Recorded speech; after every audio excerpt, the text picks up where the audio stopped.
Assalamualaikum warahmatullahi wabarakatuh. Halo pemirsa setia kisah, senang sekali selama 1 jam ke depan kami akan menemani Anda dengan kisah-kisah menginspirasi dan menggugah hati dari orang penting di sekitar Jambi. Dan pada episode kali ini, tim kami berkesempatan mengangkat kisah seorang tunanetra yang Ihsan dan yang mengidap penyakit berusia 18 tahun. Lalu bagaimana perjalanan Ihsan setelah dinyatakan tunanetra? Saksikan selengkapnya hanya di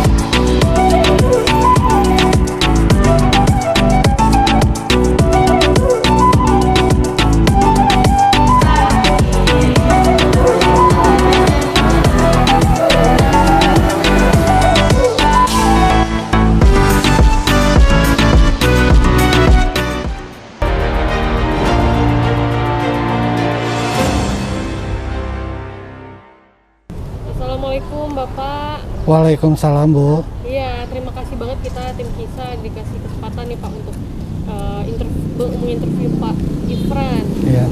Pak, ini yang saya melihat luar biasa sekali nih Pak. Mungkin banyak masyarakat yang yang di luar sana mungkin juga memiliki kisah yang sama seperti Pak Ifran. Dan sebelumnya saya ingin tahu Pak, dan mohon maaf ya Pak ya. Iya. Bapak memang bawaan dari lahir kah atau seperti apa Pak ya? Kalau saya tunanetra sejak usia 18 tahun, Mbak. Jadi pas waktu kelas 3 SMA, saya dulu sekolahnya kejuruan, Mbak. Perhotelan. Jadi saya kena glukoma, penyakit glukoma itu dari usia 18 tahun. Nah, saya tidak melanjutkan kembali, Mbak, SMA sekolah kejuruan itu karena banyak praktek di lapangan, Mbak, itu. Jadi selama setahun saya mencoba dulu beradaptasi mata, apakah bisa digunakan untuk praktek di lapangan atau enggak. Ternyata nggak bisa, Mbak. Makin lama makin penurunan gitu, Mbak. Sampai akhirnya tahun 2006 itu totally blind, Mbak. 2006 totally blind. Nah, pertamanya saya belum tahu penyakit apa ya bawaan dari mata itu. Ternyata setelah dicek sama dokter itu penyakit glukoma, Mbak. Gitu. Ya kata dokter itu katanya kita yang glukoma itu kemungkinan besar untuk sembuh itu kecil, Mbak. Jadi untuk melihat kembali itu kecil, kecuali kalau masih ada penglihatan dikit dioperasi, insya Allah masih bisa menjaga matanya sedikit, Mbak. Tapi kalau nggak dioperasi, kemungkinan kemungkinan besar itu penurunan, Mbak. Jadi lama-kelamaan makin total penglihatan jadi gelap gitu, Mbak. Nggak bisa ngelihat gitu. Nah, setelah dirujuk sama dokter, ini masuk aja ke Wiataguna kata dokter itu. Soalnya nggak akan mungkin ada harapan untuk sembuh kata dokter itu. Ya saya ngerasa emang terguncang, Mbak. Waktu pertama kali biasanya rata-rata tunanetra yang dari besar itu rata-rata ya, Mbak ya, hampir semuanya itu emang depresi, Mbak. Jadi belum menerima dan belum beradaptasi dengan keadaan yang sekarang gitu, Mbak. Nah biasanya begitu, Mbak. Nah saya selama 10 tahun itu diam di rumah, Mbak. Diam di rumah, ya paling kerjaannya ya bantu-bantu orang tua lah, nyapu, ngepel, nyetrika kayak gitu. Selama 10 tahun, baru usia 29 saya masuk Wiataguna, Mbak.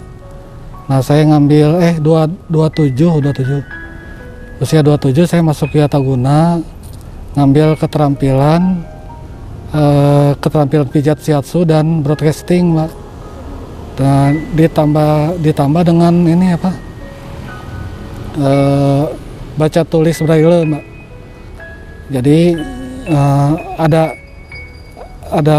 pengalaman baru untuk membaca, menulis braille, mengetahui tentang huruf-huruf braille. Ini paling pertama nama. Paling pertama ini nama. Titik 2 Ifran. Terus Ini guru titik 2 kelas 7. Terus yang keduanya kita belajar adaptasi mandiri, kemandirian, terutama kemandirian, Mbak. Selama ini saya waktu di rumah itu kebanyakan tergantung kepada orang tua, Mbak. Jadi kalau kemana-mana ya sama orang tua gitu. Tapi selama di Wiataguna itu kita digembleng supaya bisa mandiri gitu, Mbak. Nah, saya aslinya orang Bandung, Mbak. Jadi merantau ke sini, Mbak, gitu. Karena ada panggilan dari sekolah ini. Nah, saya di sini udah 3 tahun, Mbak. Saya sama istri tunanetra, Mbak, dua-duanya. Jadi kami masak sendiri, apa-apa sendiri, Mbak, nyuci sendiri, nyetrika sendiri. Terus kami juga punya keterampilan pijit. Jadi selain saya ngajar, saya punya keterampilan pijit sama istri. Jadi kami praktekkan lah gitu ke masyarakat gitu, Mbak. Mudah-mudahan bisa berguna juga gitu, Mbak. Kalau saya hambatannya ini, Mbak, karena ada sisi lain, terutama bapak ya, orang tua saya yang pengennya tuh saya sembuh gitu, Mbak. Karena mungkin belum menerima ya anaknya jadi tunanetra gitu, Mbak. Sedangkan saya anak tertua jadi tulang punggung gitu, Mbak. Harusnya gitu. Jadi belum menerima. Sebenarnya saya kepengennya tuh masuk Wiataguna itu udah lama gitu, Mbak. Cuman belum diizinkan sama orang tua. Jadi ya saya nerima aja dulu lah gitu, Mbak. Sampai saya juga adaptasi apa ya, di lingkungan rumah aja dulu gitu, Mbak. Nah, baru di lingkungan luar saya digemblengnya di Wiataguna itu, Mbak, gitu. Alhamdulillah kita ya terutama saya gitu bisa mandiri keluar kota. Ya mungkin gemblengan dari Wiataguna itu, Mbak, gitu. Untuk keluarga sebenarnya kalau ibu nerima, Mbak, dia selalu mendukung. Kalau ibu saya selalu mendukung kalau mau ada kegiatan apa gitu, dia selalu dukung. Cuman kalau bapak agak kurang dukung. Kalau lingkungan sekitar rumah atau di lingkungan di sini, alhamdulillah penerimaan tunanetra udah bagus, Mbak. Cuman gini, Mbak, ya, untuk akses tunanetra itu masih kurang, Mbak. Nah, untuk akses tunanetra itu masih kurang. Seperti trotoar itu kadang-kadang ada yang ada yang enggak, Pak. Sebenarnya kita trotoar itu butuh, Mbak, kalau untuk tunanetra itu, Mbak. Jadi patokan antara jalan dan untuk pejalan kaki itu, Mbak. Yang pertama mungkin saya berdamai dulu dengan diri saya, Mbak. Gimana nih caranya supaya kita tetap maju tapi dengan keadaan seperti ini gitu, Mbak. Keadaan tunanetra. Nah, baru yang keduanya menumbuhkan rasa percaya diri, Mbak. Meskipun kita tunanetra, kalau kita punya tekad, insya Allah kita bisa berdiri di kaki sendiri lah, Mbak, gitu. Tanpa merepotkan orang tua gitu, Mbak.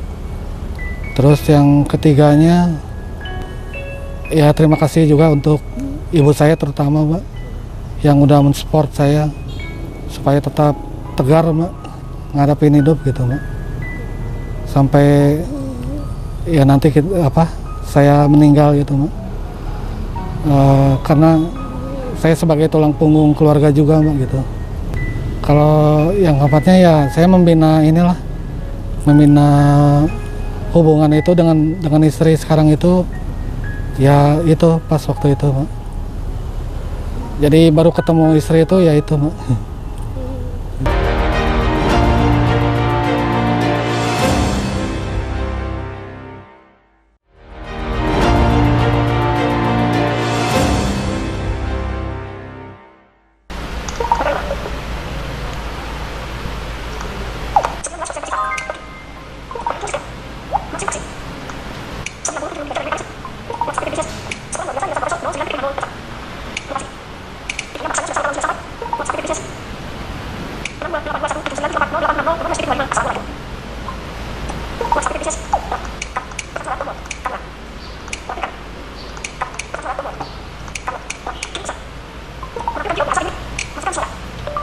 Waalaikumsalam.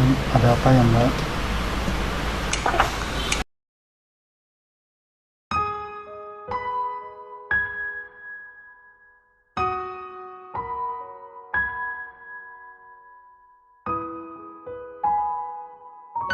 Kalau untuk tunanetra itu ini, Mbak, kita harus mengerti tentang teknik OM, orientasi mobilitas namanya, Mbak. Kalau teknik OM itu macam-macam ya, Mbak ya. Ada teknik yang menggunakan tongkat, ada teknik pendampingan pakai orang awas, ada teknik pakai elektronik atau seperti HP. HP sekarang kan udah canggih ya, Mbak ya. Ada Maps juga kan sekarang udah bisa bersuara juga, Mbak. Terus ada teknik menggunakan, kalau di luar negeri itu ada teknik menggunakan ini, Mbak, apa namanya, anjing. Jadi anjing itu dilatih untuk mendampingi tunanetra, Mbak. Terus ya paling itu, Mbak. Kalau teknik apa namanya, tongkat itu banyak, Mbak. Ada jenis tongkat itu ada 2, Mbak. Kalau untuk tunanetra, yang pertama, maaf ya, Mbak, ini sambil sosialisasi untuk tongkat tunanetra, karena kita ini yang tunanetra itu kadang-kadang meremehkan tongkat, Mbak. Bahwa tongkat itu sebenarnya identitasnya tunanetra, Mbak. Kita kalau nggak bawa tongkat, Mbak, untuk sosialisasi ke masyarakat, terutama ke teman-teman tunanetra ya, Mbak ya. Kalau tongkat itu kalau nggak dibawa, kalau kita kecelakaan, kita yang salah, Mbak. Seperti contoh, kalau saya mau nyebrang ya, Mbak ya, menyeberang ke jalan utama itu, kalau kita nggak bawa tongkat, kita ketabrak, kita yang kesalahin, kita pasti salah, Mbak. Tapi kalau kita bawa tongkat, kita ketabrak, kita nggak salah, karena kita udah bawa tongkat tunanetra itu. Berarti yang salah yang pengemudinya, Mbak. Karena di tongkat tunanetra itu ada tanda reflektor, Mbak, ban merah bawah itu. Kalau ada tongkat tunanetra itu harus berhenti mobil-mobil itu, Mbak. Nah, untuk bagian-bagian tongkat itu ada 5, Mbak, 5. Yang pertama itu ada kruk itu bandolan tongkat. Yang kedua itu grip pegangan tongkat. Terus yang ketiga itu reflektor. Kalau reflektor itu yang paling penting itu, Mbak, karena itu menandakan tunanetra itu, tongkat tunanetra. Terus ada batang tongkat dan ada juga tips. Kalau tips itu tongkat yang paling bawah, yang paling ujung, Mbak. Nah, cara menggunakan tongkat juga ada tekniknya, Mbak. Jadi nggak salah-salah. Jadi ada tekniknya. Kalau misalnya naik turun tangga tongkat, tongkat itu diayunkan, Mbak. Jadi kaki kanan naik misalnya, tongkat ke sebelah kiri, tongkat yang bawah itu sebelah kiri, Mbak. Jadi supaya menghindari benturan dengan kaki yang sebelah kiri. Nah, kalau kaki yang sebelah kiri maju, tongkat ke sebelah kanan, Mbak. Jadi untuk melindungi kaki sebelah kanan. Terus ada teknik lagi kalau jalan yang bagus, ada teknik 2 ketukan, ada teknik slide. Slide itu digeser gitu, Mbak. Ada teknik 2 tongkat gitu kan, 2 ketukan gitu. Ada teknik slide itu yang digeser gitu, Mbak. Nah, itu. Jadi kelihatannya kayak gampang, tapi ternyata banyak teknik juga ya, Mbak? Iya. Ya harus diketahui itu, Mbak, wajib, Mbak.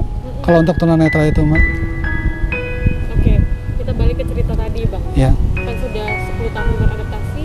Nah, oke, saya mau tanya juga nih, Bang. Selama Ya. kan Abang pertama kali tunanetra itu umur 18 tahun ya. Iya. Umur itu bisa dibilang awal apa ya? Masih muda ya, Mbak? Iya, masih muda sekali. Iya. Itu gimana, teman-teman? Jauhkan, Bang? Oh, enggak, alhamdulillah. Tetap di teman-teman malah membantu seperti apa? Malah memberikan support, Mbak. Nggak usah inilah, nggak usah takut bahwa nanti saya tunanetra, nggak usah. Insya Allah teman-teman selalu dukung gitu, Mbak. Alhamdulillah selalu memberikan motivasi untuk maju gitu, Mbak. Ya itulah salah satu salah satu dukungan moral buat saya gitu Mbak untuk maju gitu Mbak. Kalau dukung Mbak, nggak ada yang namanya dibully seperti itu? Ada sih ada Mbak, Tetap ada. ada aja Mbak. Satu dua mah ada Mbak. Tapi ya udahlah, kita nggak usah pikirin Mbak. Toh hidup kita masih panjang gitu Mbak ya. Benar. Iya, Benar Bang. betul. Betul. Kita ambil positifnya aja Bang. Iya, ya namanya dunia kan ada yang senang, ada yang tidak juga Mbak. Nggak akan semuanya senang sama kita Mbak.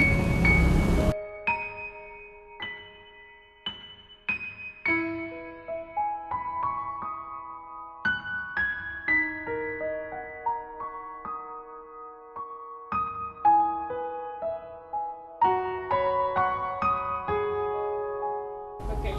Assalamualaikum Bapak. Waalaikumsalam warahmatullahi wabarakatuh.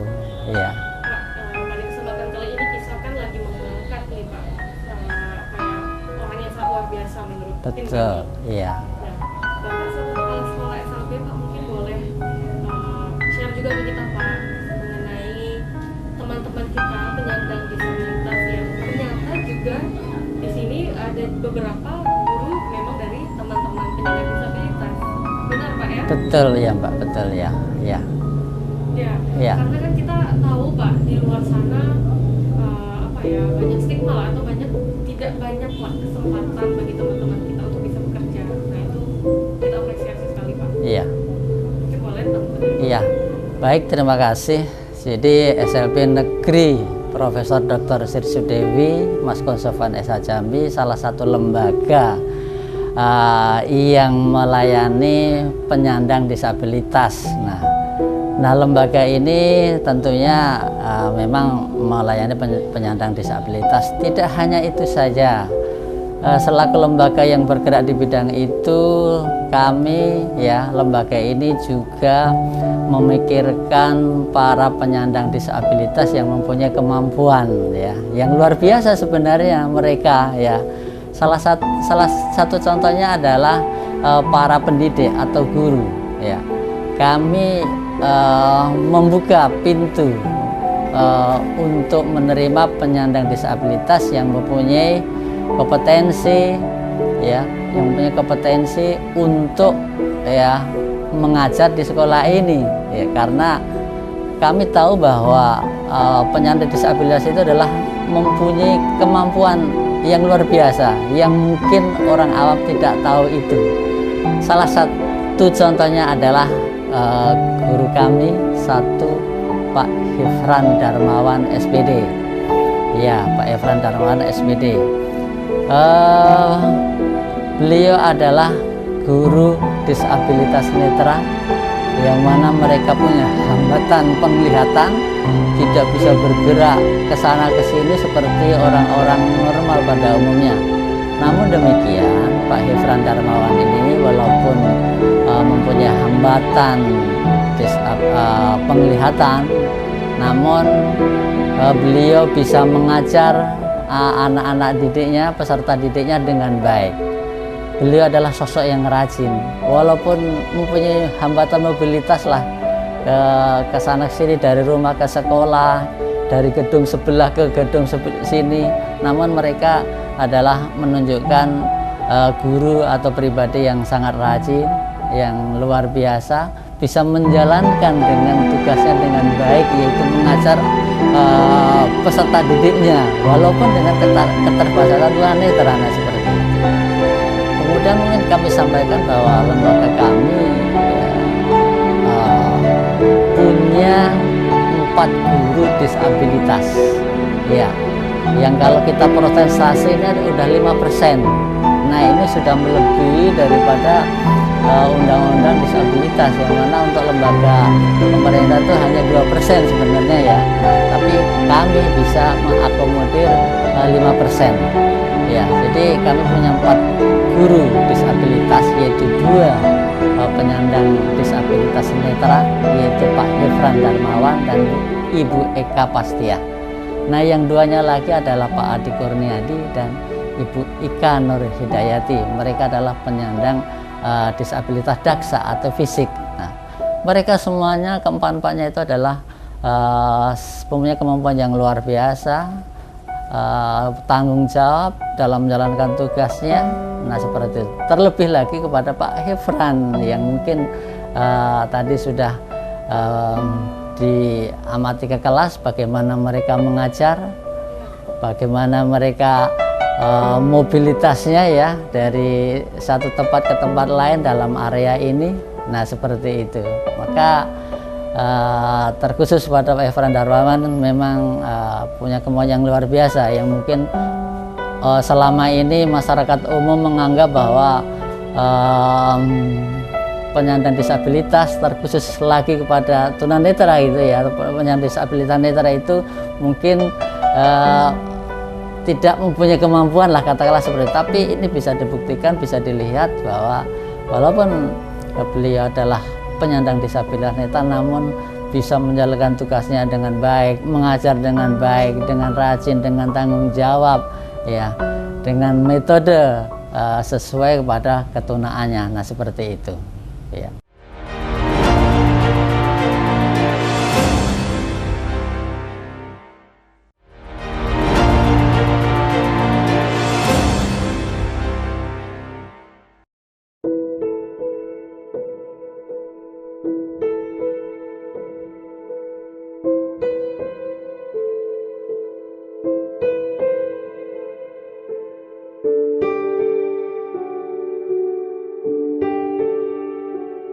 Jadi Pak Hefran itu adalah sosok guru kami yang dia itu rajin, ya kan, tanggung jawab, ya, dalam tugasnya, ya, walaupun dengan keterbatasan itu, ya, di luar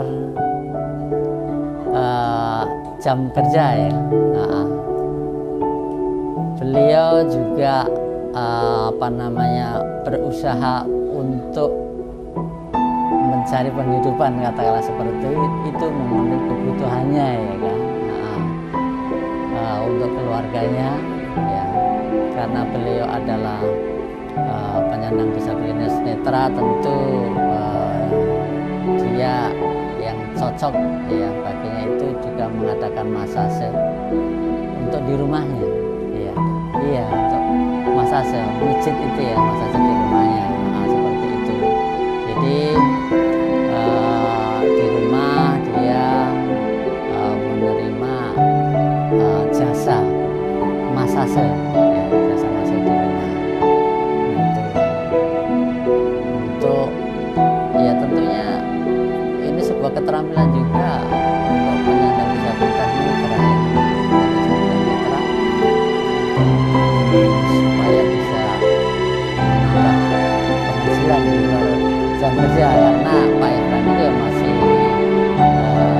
statusnya masih belum PNS ya, honor ya, tapi sekarang belum diangkat. Yang lain juga masih banyak yang belum diangkat memang kan, bukan dia sendiri. Nah seperti itu. Nah walaupun dia saya katakan ada hambatan tunanetra tadi, hambatan penglihatan tadi, dia selalu rajin, datang tepat waktu, ya kan? Ya, tepat waktu. Dia sosok yang bekerja keras, bekerja keras. Kemudian kalau ada kendala-kendala yang dihadapi dalam melaksanakan tugasnya, dia selalu chatting saya dengan voice note itu, ya, sampaikan ke saya, Pak, saya begini ya kan, saya ada kendala ini, bagaimana.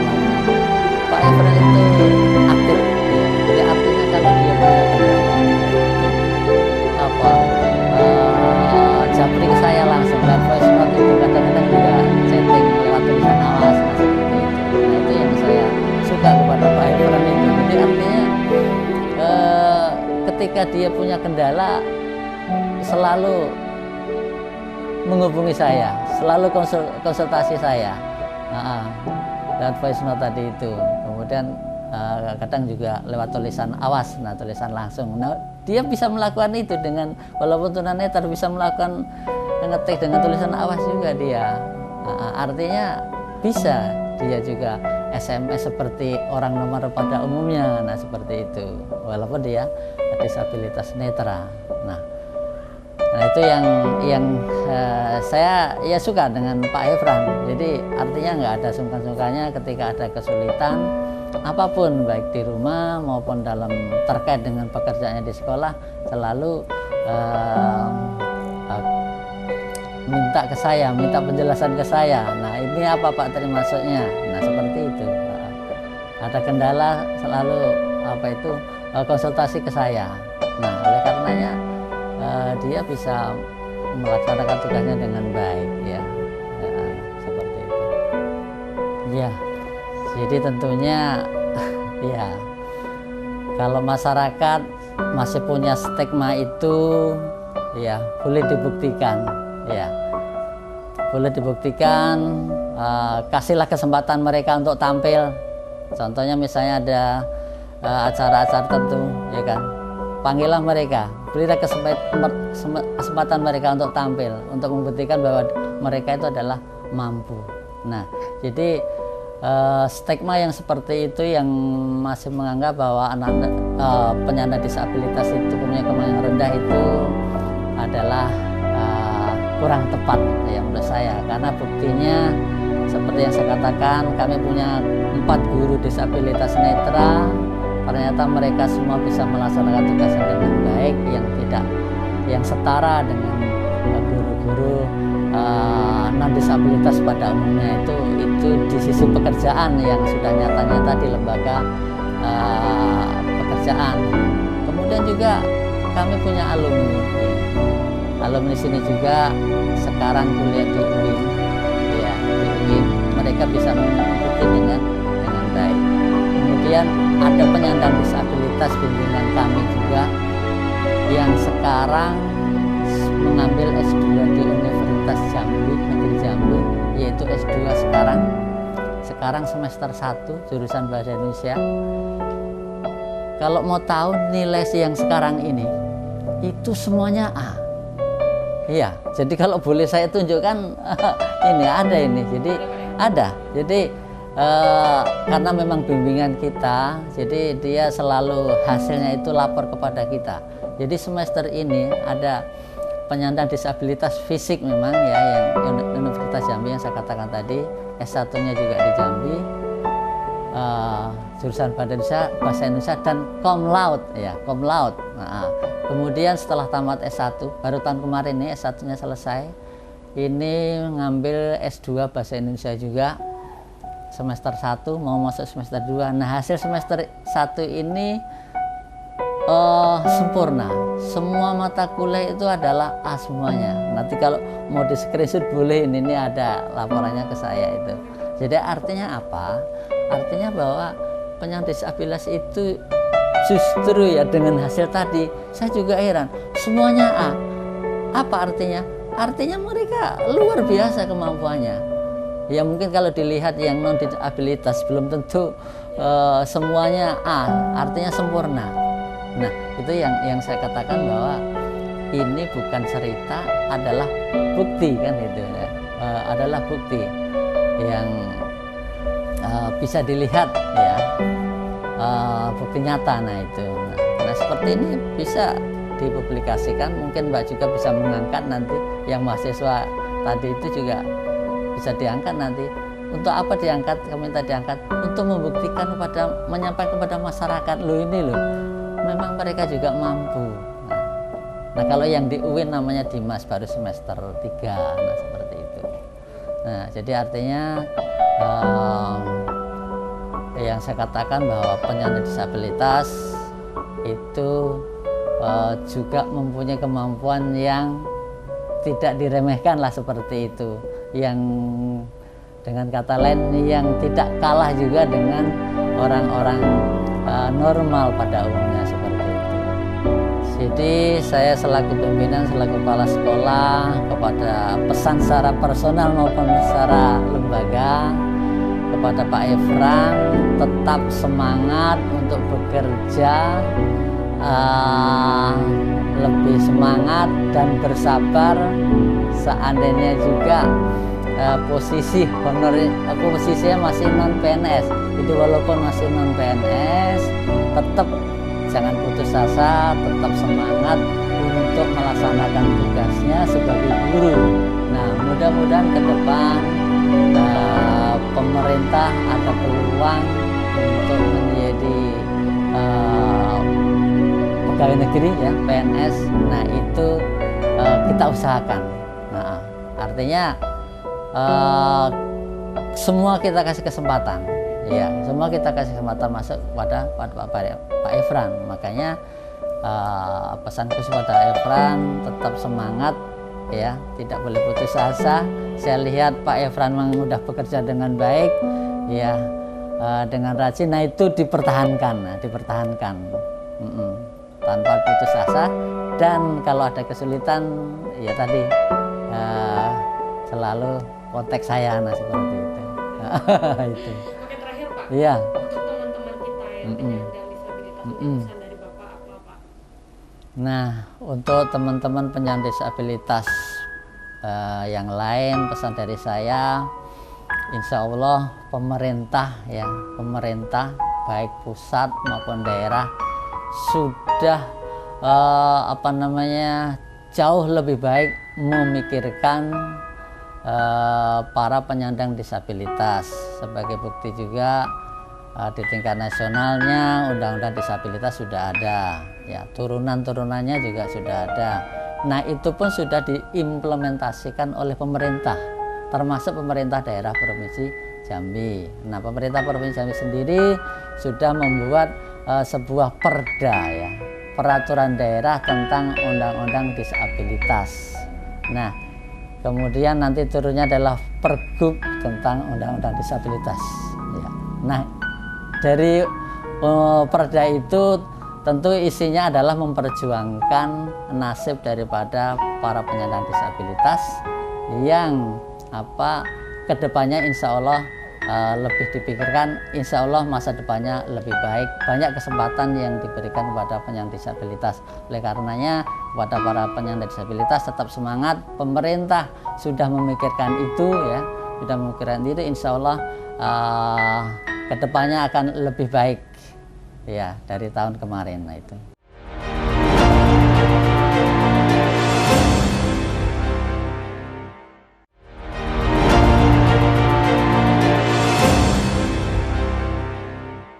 Waktu pertama kali itu saya masih bingung juga gitu Mbak. Bingungnya mungkin usia saya yang udah usia 29 waktu itu masuk ya Mbak.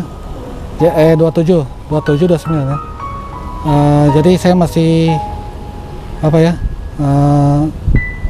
proses penerimaan adaptasi untuk mandirinya agak telat Mbak. Nah, saya mulai belajar braille mungkin sebulan Mbak baru bisa lancar. Tadinya saya nggak minat Mbak kalau untuk untuk baca tulis braille gitu. Tapi saya pikir-pikir lagi, ternyata saya emang butuh yang paling pertama ya Mbak ya. Braille itu saya butuhnya untuk ngaji Mbak, baca tulis Al-Quran braille. Nah, saya butuhnya itu yang paling utama itu.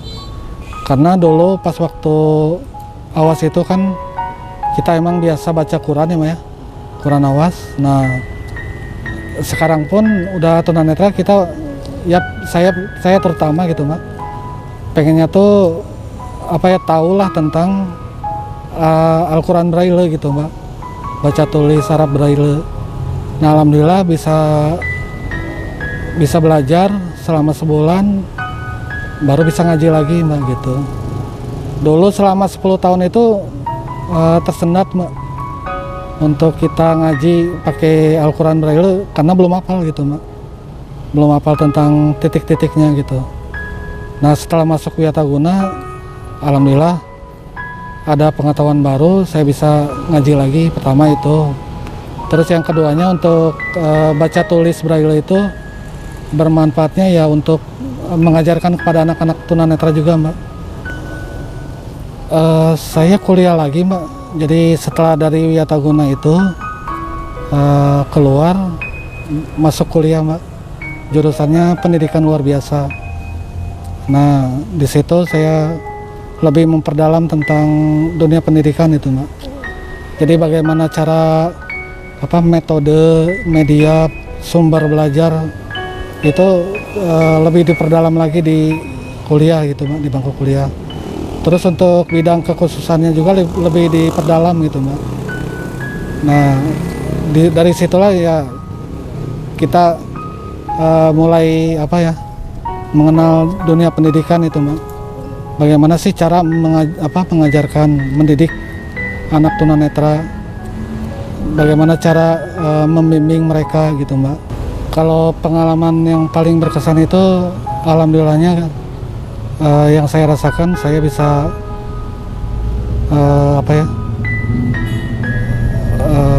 merantau Mbak. Jadi merantau ke luar kota itu sendiri Mbak, tanpa didampingi oleh orang tua.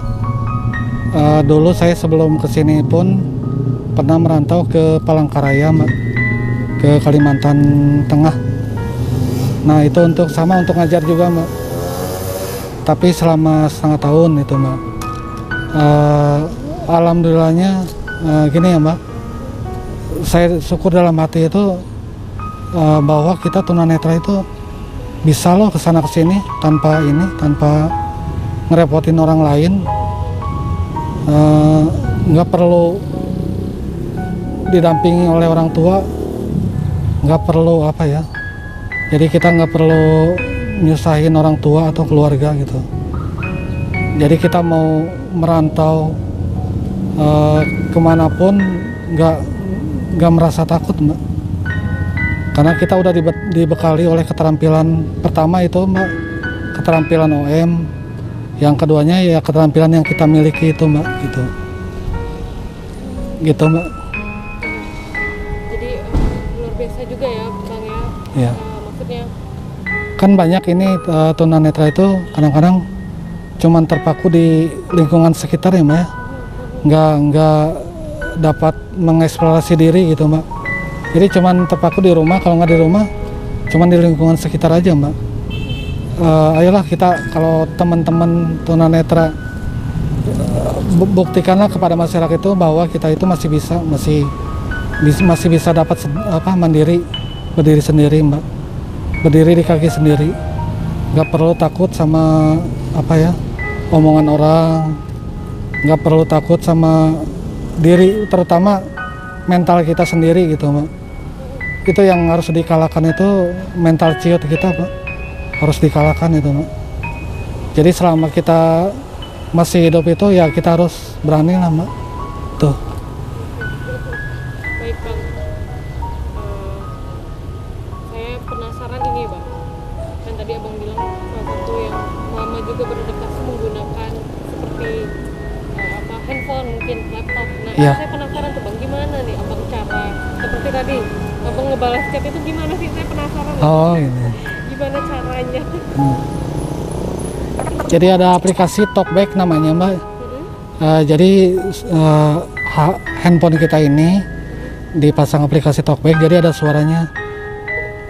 Misalnya Mbak WhatsApp aja, nanti saya jawab Mbak. Begitu, oke. Saya Iya. coba ya Bang ya. Ya.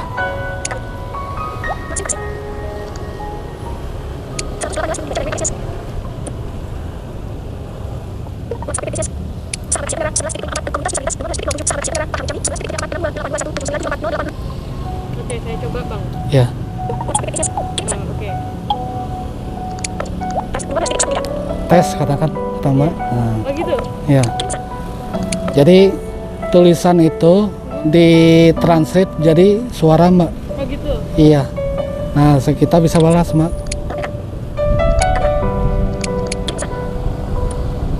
Nah, kalau kita biasa balas pakai voice input Mbak, jadi nggak usah diketik.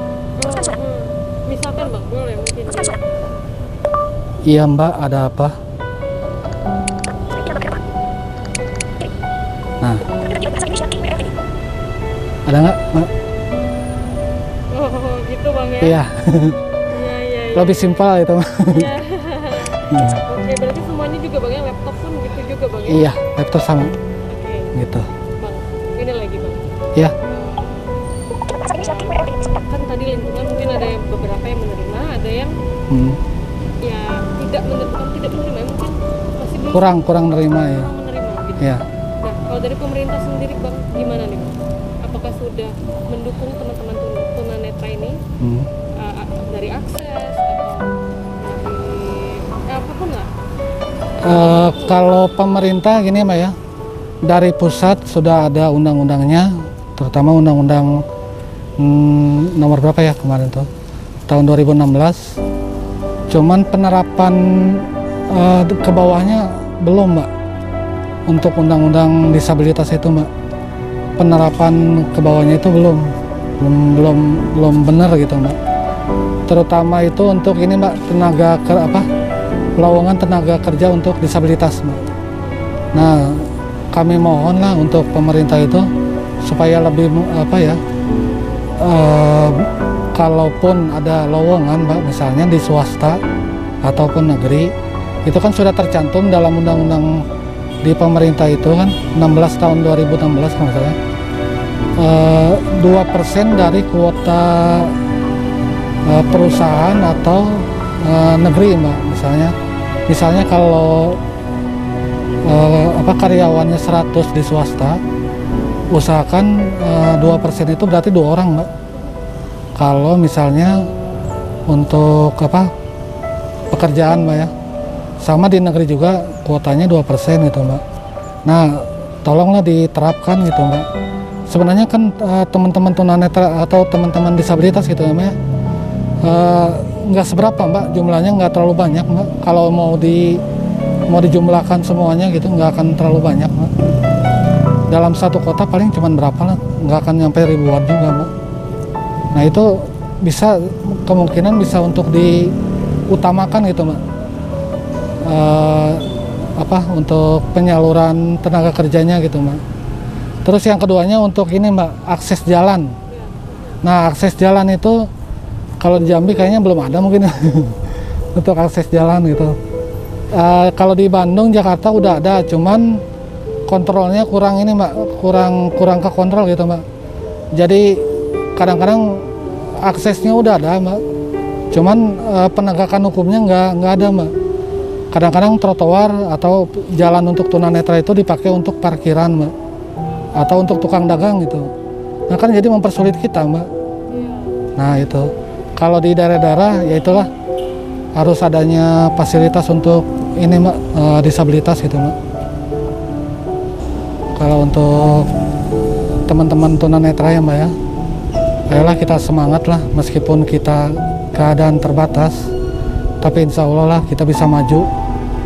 Gak perlu takut, terutama dalam diri sendiri ya Mbak. Harus dalam hati itu harus dilawan rasa ketakutan yang berlebihan itu, supaya kita bisa maju. Yuk kita kembangin diri, kita masih bisa cari sesuap nafkah itu, punya keterampilan misalnya pijit, atau keterampilan IT Mbak, menggunakan laptop. Nanti kan kalau kita mempunyai keterampilan itu, insya Allah kalau ada lowongan kita bisa Mbak, bisa mengikuti seleksi gitu Mbak. Apalagi kalau sekarang itu udah ada ini Mbak, udah ada kuota juga ya dari CPNS atau P3K, kuota untuk disabilitas. Tinggal tergantung kitanya harus menguasai IT, keterampilan IT gitu Mbak. Untuk teman-teman jadi nggak usah takut lah untuk maju gitu Mbak. Insya Allah kita bisa ngembangin diri. Apalagi teman-teman tunanetra juga ada yang bisa olahraga Mbak, gitu bisa ngembangin diri juga Mbak. Gitu Mbak. Terus untuk sosialisasi ini Mbak, tongkat untuk terutama warga Jambi, kalau melihat tongkat tunanetra ada yang warna merah itu Mbak, kalau mau nyebrang tolong Mbak, motor atau mobil berhenti sebentar Mbak, supaya tunanetra bisa nyebrang gitu Mbak. Gitu aja Mbak. Iya, tapi minimalnya gitu aja lah Mbak. Yang penting tahu tentang tongkat tunanetra aja gitu Mbak. Sebenarnya masalah tongkat tunanetra itu sepele, cuman fatal akibatnya Mbak kalau belum tahu gitu Mbak. Takutnya kan di apa ya di apa takut dilecehin gitu Mbak, tongkat apa kata dia kan. Kalau yang belum tahu, tapi kalau yang udah tahu dia ngerti Mbak cara membantu tunanetra. Nah itu cara membantu tunanetra juga ada caranya juga Mbak, bukan asal tarik aja Mbak. Gitu. Tetap ada cara-caranya, Bang. Iya betul. Baik Bang Irfan, terima kasih banyak Bang. Semoga sehat selalu. Amin Dan amin. sukses dan semoga apa ya selalu semangat lah Amin amin. dan bisa menginspirasi teman-teman tunanetra di luar sana Bang ya. Iya amin. Kita doakan. Amin. Pemirsa, telah kita saksikan bersama kisah yang sangat menggugah hati dari seorang tunanetra yakni Hifran. Dan semoga dari kisahnya tersebut memberikan banyak pelajaran bagi kita bersama, serta dapat mengubah stigma masyarakat terhadap penderita disabilitas, bahwasanya mereka juga berhak mendapatkan kesempatan yang sama seperti kita yang terlahir sempurna. Tak terasa sudah 1 jam kami menemani Anda, dan tak lupa kami ingatkan untuk selalu saksikan kisah setiap hari Senin pukul 8 malam hanya di Jam TV Inspirasi Kita.